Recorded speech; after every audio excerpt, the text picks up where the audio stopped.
start here because this ties in with what I was saying last week when we were talking about how evil came about, and we saw the conclusion of that matter, that it was an abuse of self-will, it was a taking advantage of the goodness of God, and it was a choosing to oppose God and to do contrary to God's will.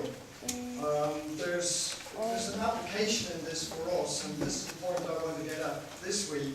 But we'll start where we sort of ended with last week, in chapter 28, verses 14 and 15.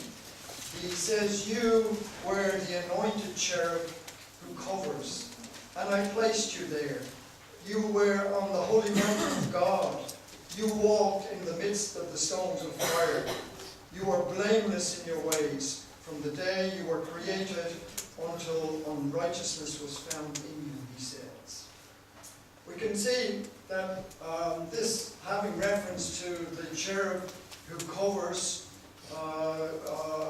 and the very closeness that this being had to God, and the great power and no doubt authority which he possessed. He walked in the midst of the stones of fire. I don't know what actually that would mean, but anyway, he did. And he was blameless in his ways from the day that he was created. And it was only when unrighteousness was found in him that the problem started. So, if it's possible for the devil to fall, a perfect being as he was, close to God as he was, if it was possible for him to fall, then make no mistake, we're in trouble as well. And it is even more easy for us to fall. In the book of Ecclesiastes, chapter 7, verse 29.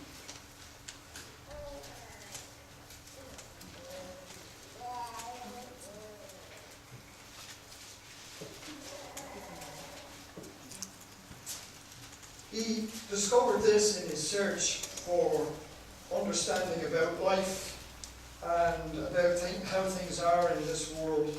He says in verse 29 of chapter 7, "Behold, I have found only this, that God made men upright, but they have sought out many devices." Listen to that. God made men upright. Not wicked, not twisted, not sinful. He made men upright, and it was men, and that's a generic term for all people. It was men who sought out many devices. So we are responsible for our own condition. We are responsible for our own behavior. We are responsible for our own sins. And we must accept that responsibility. In Genesis chapter 8 and verse 21, after the flood, God made this remark about sin and when it starts, and he says in verse 21, "The Lord smelled the soothing aroma." That was the sacrifice that had been offered by Noah on the altar. And the Lord said to himself, "I will never again curse the ground on account of man, for the intent of man's heart is evil from his youth. And I will never again destroy every living thing as I have done." So the suggestion here is that it is from our youth, that time when the hormones are all over the place, when they're driving us mad, when they are driving us to inclinations of the flesh and desires of the flesh. It's at that time when we find ourselves inclined to the evil. In Psalm 25 and verse 7, David had to appeal to God not to remember the sins of his youth. He says, "Do not remember the sins of my youth, nor my transgressions. According to your loving kindness, remember me for your goodness' sake, O Lord." Talking to a neighbour, and he talked about the sins of his youth. and he hoped God wouldn't hold them against him. But he's done nothing at all to rid himself of those sins. He's still in those sins, and he's a sick man. But he will not make the effort to try and find God and to accept the offer that God is making him to have his sins washed away and forgiven. So that's the way people are. But it doesn't start out that they're that hard of heart. Well, what I can see from the book of Proverbs is we start out in our youth quite naive. The Bible talks about us being naive. Youth being simple and naive. And then it works into being foolish, which is deliberately sinful. We're walking a certain path which we have chosen while we were naive. We'll see why in just a minute. And then it moves on to being the hardened scoffer.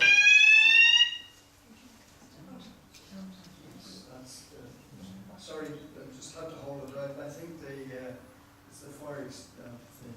John's looking at it, is he? Yeah, he's going to try and get So it must be the sorted. off. Yeah. Sorted, is it? Yeah.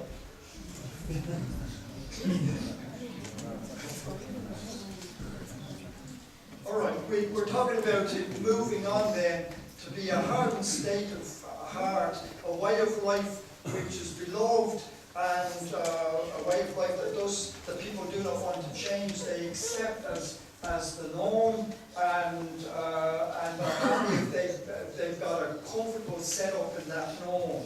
So we've got to look at this and see how dangerous and how progressive all this is. First of all, let's. I think we've got it. Anya, maybe just close the door, so we don't have to hear it so much.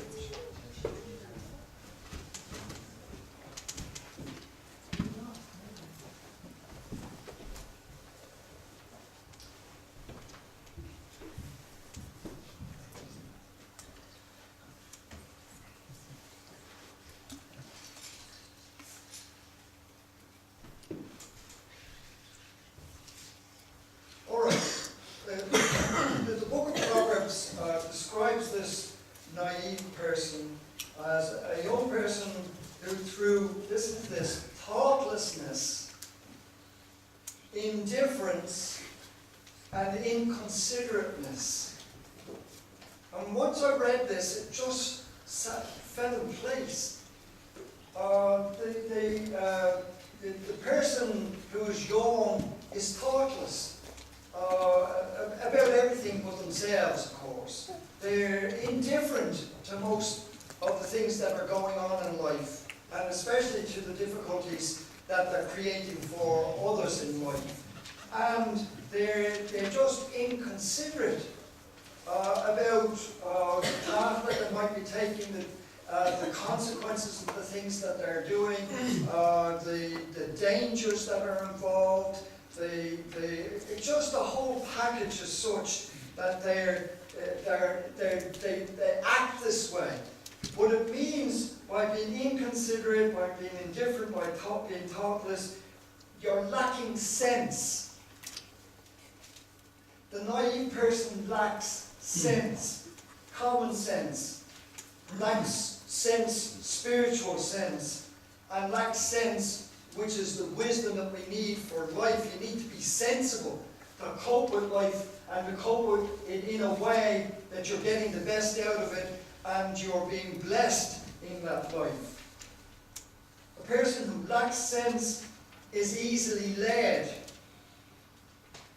The person who lacks sense and is easily led is gullible. And the person who acts or lacks sense and is easily led and is gullible acts in silly ways.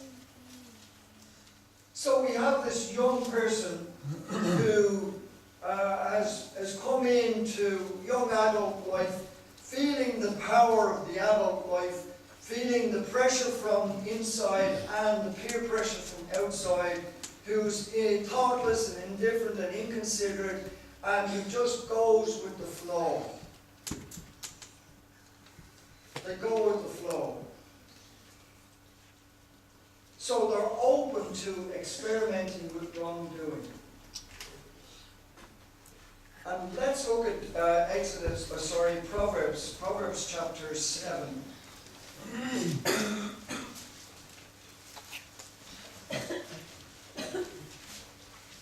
Where it describes this youth, a young man in particular. Verse 7, I saw among the naive, this is the gullible, silly person, the one who's easily led. I saw among the naive, this thoughtless person, this inconsiderate person, but who's left himself open to temptation. I discerned among the youths a young man lacking sense. He hadn't thought anything out. He's just going with the flow. Passing through the street near her corner, he takes the way to her house. In the twilight, in the evening, in the middle of the night, and in the darkness. And behold, a woman comes to meet him, dressed as a harlot and cunning of heart. She is boisterous and rebellious. Her feet do not remain at home. She is now in the streets, now in the squares, and lurks by every corner. So she seizes him and kisses him, and with a brazen face she says to him, I was due to offer peace offerings today. I have paid my vows. Therefore I have come out to meet you, to seek your presence earnestly. I have found you. I have spread my couch with coverings, with coloured linens of Egypt. I have sprinkled my bed with myrrh, aloes, and cinnamon. Come, let us drink our fill of love until the morning. Let us delight ourselves with caresses. And this fella's eyes are going like this, you know. He's just, me, you found me, you're looking for me. I think I've been looking for you all my life. And the calls are like a sheep to the slaughter. Absolutely. No sense, doesn't think of the consequences, doesn't think of the dangers, doesn't think of the diseases, doesn't think of the folly of it all and the shame of it all when it's exposed. No, he just goes with the flow. The reason why we do this is because we are open or accept everything. In Proverbs chapter 14, this is the naive person. Proverbs 14 verse 15. It says, the naive believes everything, but the prudent man considers his steps. The naive just believes everything. Now, I'm going to say, believes everything but his father's discipline. Look at chapter 15, verse 5. A fool rejects his father's discipline, but he who regards reproof is prudent. He knows that he doesn't want to be told what to do. He knows that there is a standard because his father or his mother, they're probably both involved, are setting that standard. This is a young Jewish boy who has come into a family who are in covenant relationship with God because they are children of Abraham. And he is now being faced with the discipline that comes of that sort of lifestyle. And because he doesn't want to be bothered, I mean, the idea of pursuing wisdom, the idea of having to discipline yourself and to work hard to achieve the ends which wisdom will give us and bless us with, it's just all too much like hard work. I don't want to be bothered. Just leave me alone. I don't want to hear what you're telling me. Keep it to yourself. Why are you always criticizing me? Why are you always putting me down? What's wrong? Can't you see I've got a life to live? You want to get the point of the panel and say, yes, you have a right to live. That's why I'm talking to you. I want you to see the dangers. I want you to understand the problems. I want you to do it right so that you'll be blessed and not get yourself into the wrongdoing so that you become cursed. They accept everything but the right thing.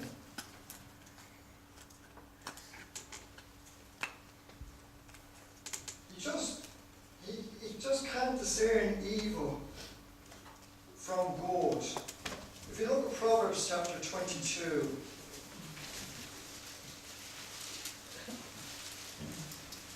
says in verse 3, the prudent sees the evil and hides himself, but the naive goes on and are punished for it. They go on and are punished for it. See, don't see any pitfalls, don't see any problems, don't see any difficulties, and so they're just open to falling into the open pits. They're open to the difficulties of life and the abuses that take place in life. They are so gullible so far as life is concerned, and they don't want to hear the warnings about these difficulties. In Proverbs chapter 14, verse 18, it says, the naive inherit folly. They inherit foolishness. They're growing, they're now set on a course that just brings them into foolishness as opposed to wisdom. In verse 8 of the same chapter it says, the wisdom of the prudent is to understand his way, but the folly of fools is deceit. Lies. They just want to believe lies about themselves, about their circumstances, about their future, about their relationships, about everything. Just tell me the lies. Give me the comfortable illusions that I want about life. Support me in the belief that this is the way it's going to be. That is the way I want it to be. You know, in chapter 15 and in verse 21, it talks about sin, folly, being a joy to him who lacks sense. It's fun. It's fun. All of the madness that goes on in our youth, all of the discos, the drinking, the drugs, the immorality, it's all fun to the naive. They don't understand at all how dangerous and how death-threatening a lot of these things are. And if the death is not your death, it may be somebody else's death. I mentioned on Wednesday night the youths who decide to go hog wild over the weekend. They pick on a certain, maybe old man or old woman living on their own, they're vulnerable and frightened. They come up and they egg the windows and the front of the house. And they think, that's great fun, look at that, all the dripping and mess that we've created. And they run away laughing. And then next week they need to find some fun again. So they think of the old man.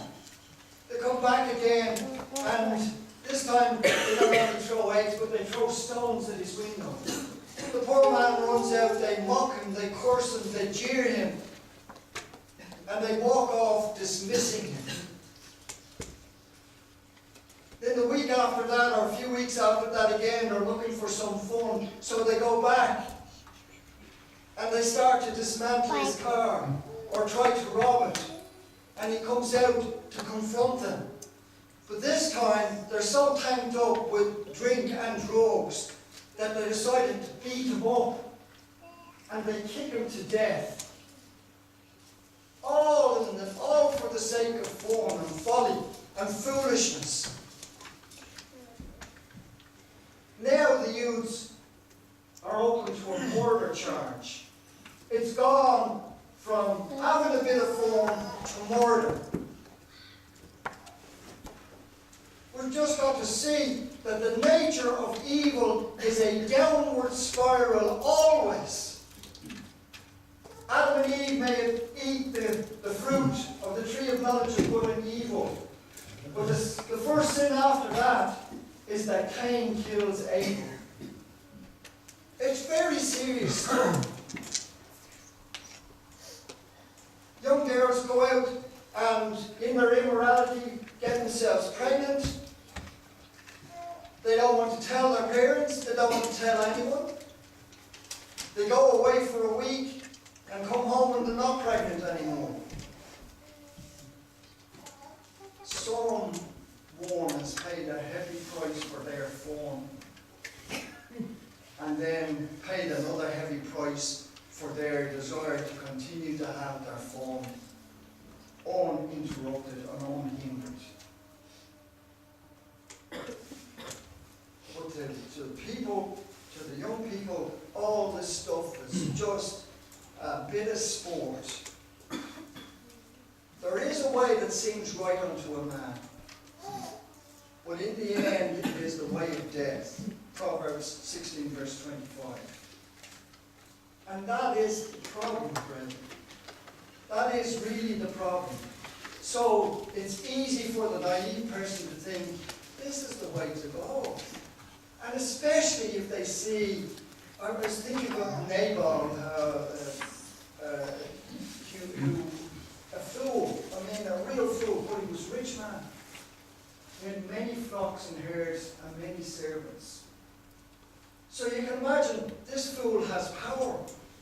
This fool is able to play the wise man in front of all his servants. And of course they're going to lie to him just to get his approval. They're going to make him feel that he is something superior, and everybody looks up to him, and he's going to feel so secure in his folly. And it is evil people like this who impress the youth, the naive youth. Are they looking at Jesus Christ? Are they looking at good men and women? Or are they looking at pop stars? Pop stars, singers. People who've got some sort of fame without anything worthy in their lives. And it gives the young people the idea that I could be famous if I just got on that television program. So what's being famous? Does it mean you don't have any troubles? Does it mean there's no wrongdoing going on in your life? That there's other people who won't hurt you, they'll always applaud you? It's just nonsense. And when you do run into a bit of trouble, the same rag newspapers that have put you up there will drag you down and will really rub your face in it. But it's worth it to most of the young people. They can't discern. It's not a man who walks, Jeremiah 10:23 says. It's not a man who walks to direct his own steps. Alright, let's look at Proverbs 1, the next progression here.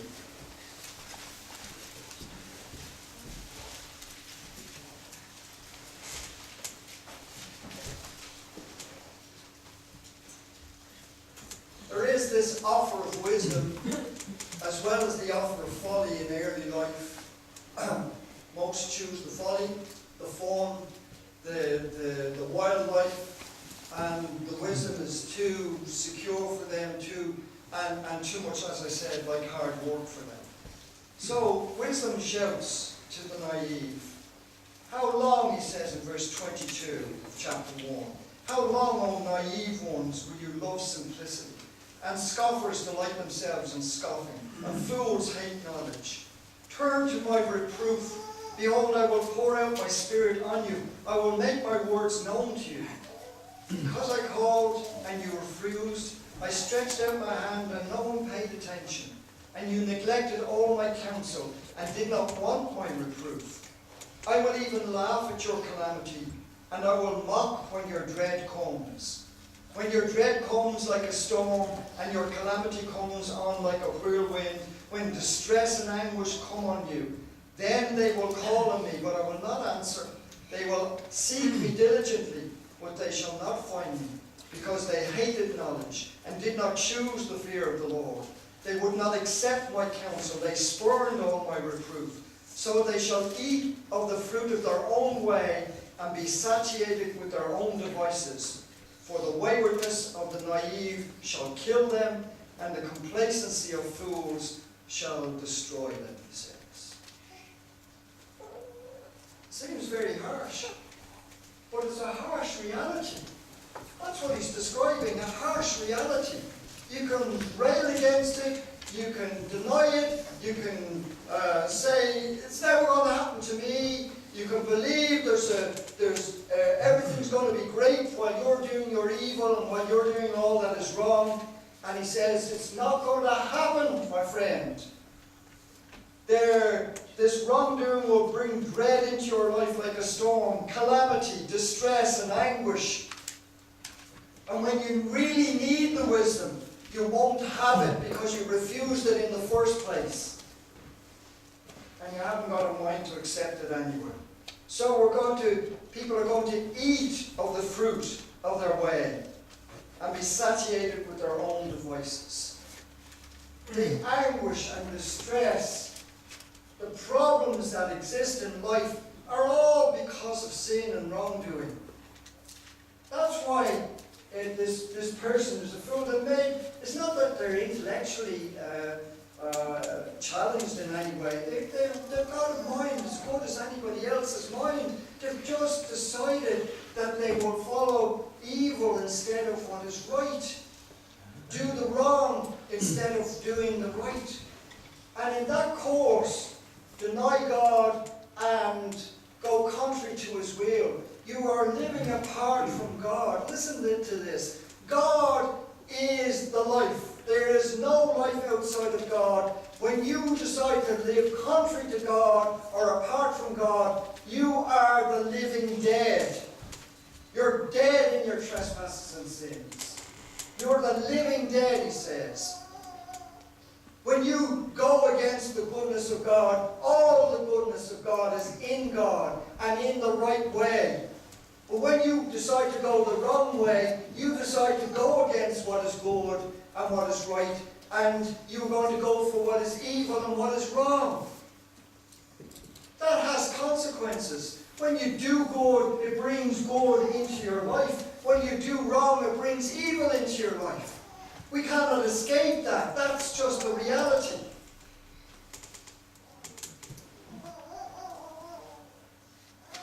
We get into this way of worldly, fleshly living, and we become fools because all we can tell ourselves is lies, and all we can do is believe lies and pretend it is something that it's not. And it really is empty. Those who sow wickedness, Proverbs 22 verse 8, will reap vanity. Emptiness. Nothing. No good. No lasting good. And what good you think is coming of it is an illusion. That's the reality. Let's look at Isaiah chapter 32, where he describes the fool. Isaiah chapter 32.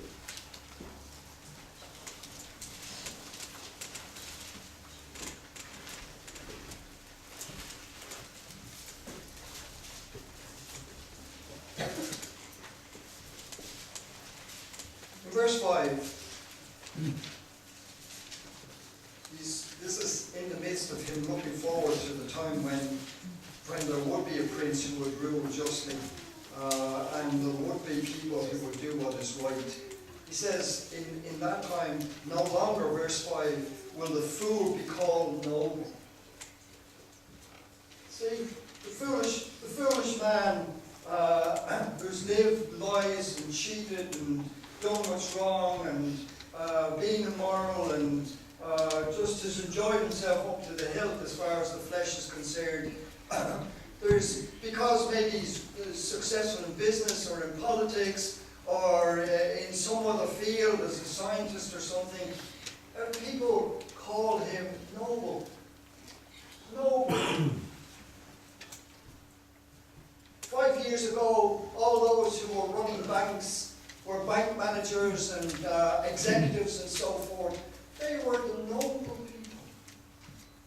They were making so much for the country, and it was making life so much easier for us. Now we know what their nobility was all about. Now we know the folly of their lives, and now we're suffering the consequences of it. That's the point I want to make here. That's the point. Look at verse 6. For a fool speaks nonsense, and his heart inclines toward wickedness, to practice ungodliness, and to speak error against the Lord. This ungodliness has to do with a personal affront to God. Unrighteousness is not doing what is right. But ungodliness and unrighteousness can be ungodliness, and is ungodly, in that it's ungodly in that it's an affront to a righteous and holy God. And that's another foolish aspect that the fool gets into. He doesn't recognize God. He will not recognize God. He will not recognize that He is the ruler of all that we survey, that we are answerable to Him, and that at the end of the day, His standard of right is what we will be judged by on the last day, and we will either be accepted or rejected on that basis. So, this fool speaks nonsense. His heart is inclined to evil. He's against God in all that he does, and speaks error against God, either denying Him or saying God is to blame, to keep the hungry person unsatisfied and to withhold drink from the thirsty. As for a rogue, his weapons are evil. He devises wicked schemes to destroy the afflicted with slander, even though the needy one speaks what is right. It was all just abuse. The rogue was taking advantage, and this must have been in business, of the poor people, making life even more difficult for the poor people. Will the rich never understand that they are responsible for the way they earn their riches, and if it's on the back of those who are poor, they are committing a sin which has social consequences, and the Lord hears the cry of the poor, and the Lord will react to those who are hurting them and oppressing them to the degree that they were doing it in Israel at the time this was written.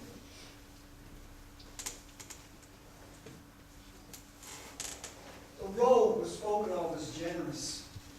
And see, this is the way it is in life. These people, that have their charities and their donations, because they know how to live in this life. They know how to get the applause. They know how to get people to look up to them. And they know how to look good when really they're just rogues.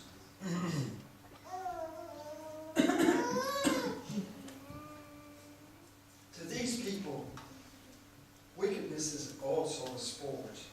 Proverbs chapter 10, 23.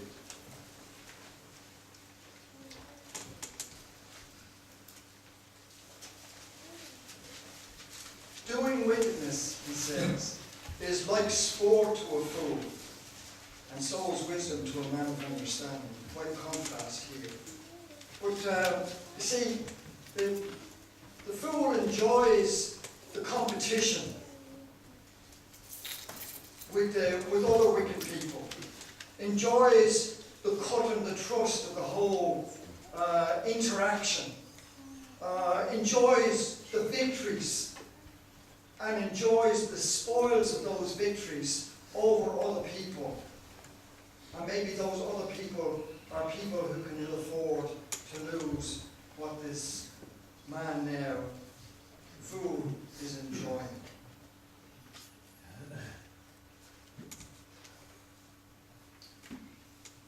You think these people are wise? They're not wise at all. Their mind is all over the place.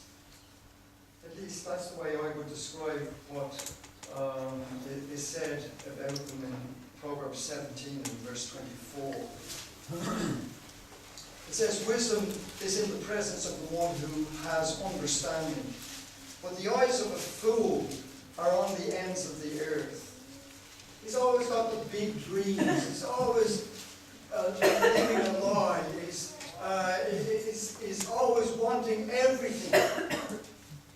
It's on his head or his thoughts are on the ends of the earth instead of just being stable and cautious and understanding about life and behaviour and consequences and interactions that are dangerous and those that are profitable. He doesn't want to think about any of that wisdom stuff. All he wants to do is daydream about how great he can be and what he can make and how he can enjoy himself. But the truth of the matter is, if you turn to chapter 19, verse 3, the foolishness of man subverts his way. Every plan, every effort that he makes, the foolishness, the wickedness, the folly of doing wrong will subvert his way. It's inevitable that it'll all unravel and come wrong and go wrong. Because it's just built into it.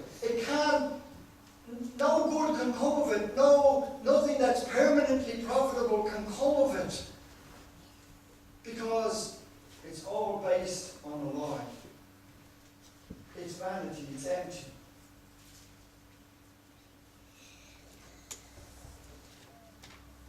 The falsity of his life is what will destroy him.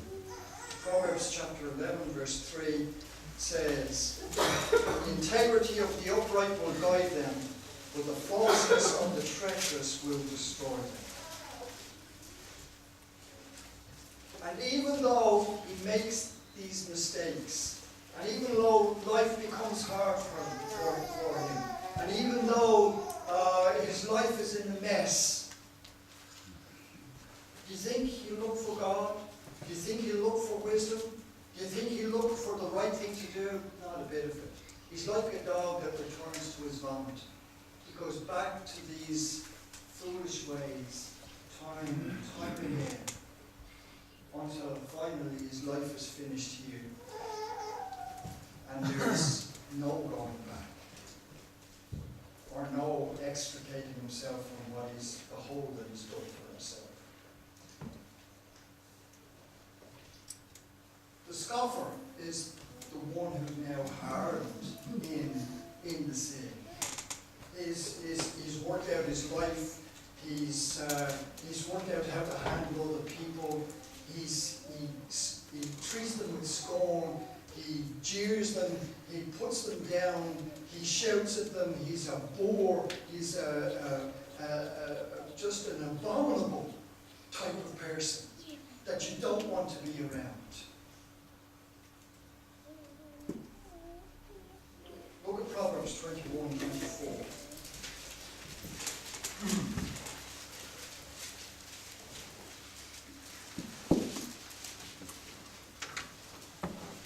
It says, proud, haughty scoffers are his name, who acts with insolent pride.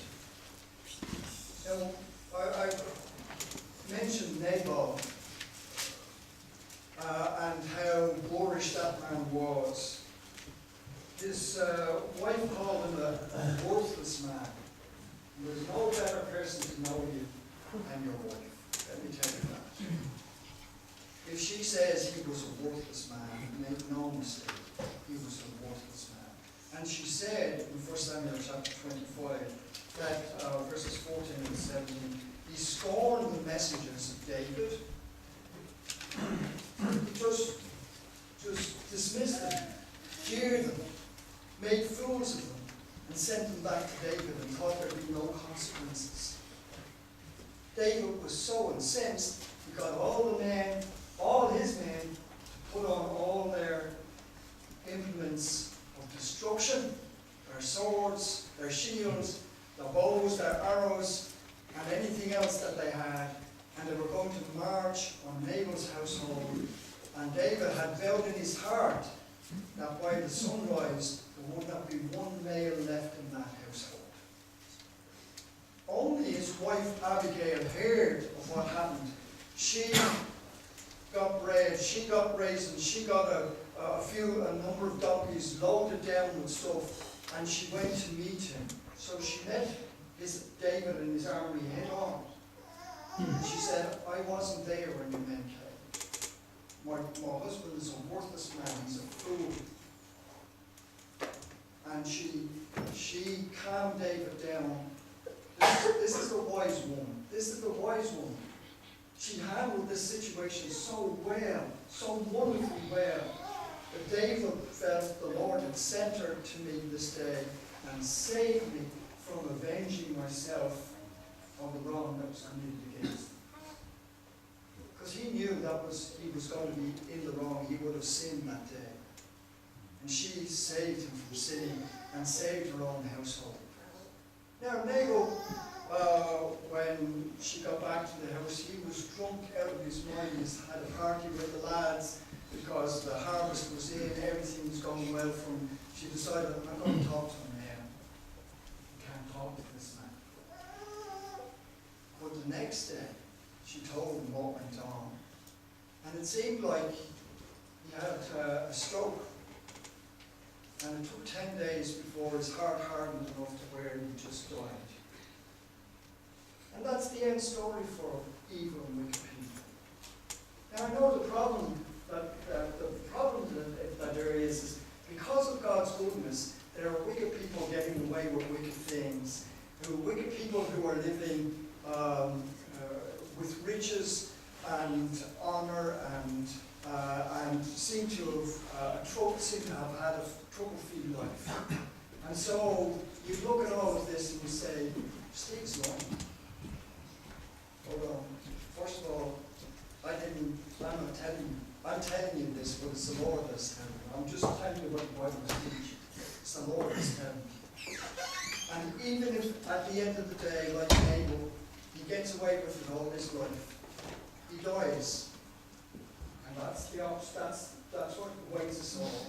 And you know what? He will be there on the judgment day.